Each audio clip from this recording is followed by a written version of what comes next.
दिवंगत अजित पवार यांच्या जयंतीनिमित्त राष्ट्रवादी काँग्रेसच्या वतीने सांगलीत भव्य रोजगार मेळाव्याचे आयोजन करण्यात आले। या मेळाव्याला तब्बल 5,000 युवक युवतींची उपस्थिती होती, तर 83 कंपन्यांच्या माध्यमातून 1,300 तरुणांची निवड करण्यात आली। सांगलीतील चंपाबेन SNDT कॉलेज येथे हा रोजगार मेळावा पार पडला। रोजगार व स्वयंरोजगार विभागाचे जिल्हाध्यक्ष प्रशांत माने यांच्या पुढाकारातून मेळाव्याचे आयोजन करण्यात आले। मेळाव्यासाठी 3,500 युवक युवतींनी ऑनलाईन तर 1,500 जणांनी प्रत्यक्ष नोंदणी केली। IT, सॉफ्टवेअर, बांधकाम, हॉस्पिटॅलिटी, हाऊसकीपिंगसह विविध क्षेत्रातील 83 कंपन्यांनी सहभाग घेतला। पहिली दुसरीपासून शिक्षण घेतलेल्या उमेदवारांपासून BE, BTech आणि MTech पर्यंतच्या उमेदवारांना रोजगाराची संधी देण्यात आली। प्रत्येक तरुणाच्या हाताला काम मिळावे हे अजितदादांचे स्वप्न होते। याच संकल्पनेतून हा रोजगार मेळावा आयोजित करण्यात आला। या माध्यमातून तरुणांना रोजगाराच्या संधी उपलब्ध करून देण्याचा प्रयत्न करण्यात आला आहे। दरम्यान आगामी काळात महिलांसाठी विशेष रोजगार व स्वयंरोजगार मेळावा आयोजित करून गृहउद्योग आणि अर्थसहाय्याच्या संधी उपलब्ध करून देण्यात येणार असल्याचेही राष्ट्रवादीच्या कार्यकर्त्यांकडून सांगण्यात आले। नमस्कार, मी संजय कदम, जिल्हा अध्यक्ष राष्ट्रवादी काँग्रेस पार्टी उद्योग विभाग सांगली जिल्हा। आज आम्ही माननीय अजितदादांच्या जयंतीनिमित्त जे उपक्रम राबवले त्यातला एक उपक्रम म्हणजे आजचा हा जिल्हा उद्योग विभाग आणि राष्ट्रवादी काँग्रेसतर्फे बसवलेला रोजगार मेळावा। या रोजगार मेळाव्यानिमित्त आज आम्ही सांगली जिल्हा व कोल्हापूर जिल्हा या सर्व जिल्ह्यातील संपूर्ण युवकांना एकत्र आणण्याचं काम इथं करतो आहे।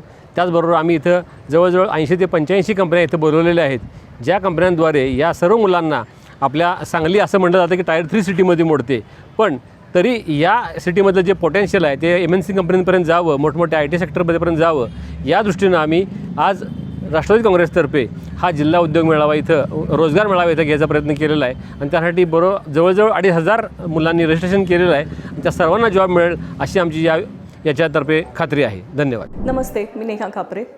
स्वर्गीय अजितदादा पवार यांच्या जयंतीनिमित्त आपण राष्ट्रवादी काँग्रेस आणि उडान जॉब्स यांनी चंपाबेन कॉलेज म्हणजे चंपाबेन महिला महाविद्यालय यांची इथं आज भव्य रोजगार मेळावा हे आयोजित केला होता।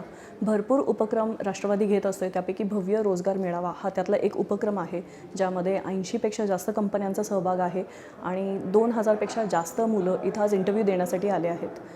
सकाळपासून भरपूर गर्दी आहे आणि भरपूर मुलांचं सिलेक्शनही होऊ लागलं आहे आणि आम्ही भरपूर प्रमाणात त्यांना रोजगार मिळवून द्यायचा प्रयत्न करत आहोत। ब्ल्यू कॉलर असू दे किंवा व्हाईट कॉलर असू दे, उडान जॉब्स हे प्रत्येक कंपनीला इथे घेऊन आलं आहे आणि प्रत्येक कॅन्डिडेटला जॉब अपॉर्च्युनिटीज आम्ही अवेलेबल करून दिल्या आहेत। धन्यवाद। नमस्कार, मी श्वेता नामदेव लेंगरे। तर मी इथे आज म्हणजे माझं कम्प्युटर सायन्स इंजिनिअरिंग झालेलं आहे आणि मी ते आता इथे उपस्थित आहे की इथे ना माननीय अजितदादा पवार यांच्या जयंतीनिमित्त सांगली येथे रोजगार मेळावा घेतलेला आहे। तर त्याच्यासाठी मी आले होते। मला म्हणजे मी जॉबच्या शोधात होते आणि मला भरपूर ठिकाणी शोधूनही जॉब मिळत नव्हता। तर मग मी ह्या रोजगार मेळाव्याची जी माहिती मी इंस्टाग्रामवरून पाहिली आणि तिथून मी रजिस्ट्रेशन केलं आणि रजिस्ट्रेशन करून मी इथे जॉबसाठी म्हणून आले आणि इथे पाहिले तर भरपूर कंपन्या इथे आलेल्या, जवळजवळ 70+ कंपन्या इथे आलेल्या आहेत आणि फक्त माझ्याच फील्डसाठी नाही तर भरपूर फील्डसाठी इथे या कंपन्या आहेत। जे 10वी झालेल्या मुलांसाठी, 12वी झालेल्या मुलांसाठी, काही ग्रॅज्युएशन झालेत, कोणत्याही फील्डमधून BSc असू दे किंवा BCom असू दे, त्या सगळ्या फील्डमधून इथे मुलं जॉबसाठी आलेले आहेत आणि इंटरव्ह्यूसुद्धा इथे छान प्रकारे घेतला आहे। तसंच मी सुद्धा माझ्या रोलसाठी म्हणजे मला वेब डेव्हलपरसाठी जायचं होतं, तर मी वेब डेव्हलपर रोलचा इंटरव्ह्यू दिलेला आहे। छान इंटरव्ह्यू गेला, माझा छान इंटरव्ह्यू घेतलासुद्धा त्यांनी आणि आता थोड्याच वेळात आमचे रिझल्ट्स लागतील, तर त्याच्यानुसार बघूया आता काय होईल ते। तर मी सगळ्या या टीमला म्हणजे ज्यांनी हा मेळावा आयोजित केलेला आहे त्या सर्वांना, त्या सगळ्या टीमला मी थँक्यू म्हणते। त्यांच्यामुळे आज आम्हाला एक चांगली संधी मिळाली आणि छान इंटरव्ह्यू वगैरे किंवा आमचं करिअर्स इथून स्टार्ट करण्याची सुद्धा संधी मिळाली।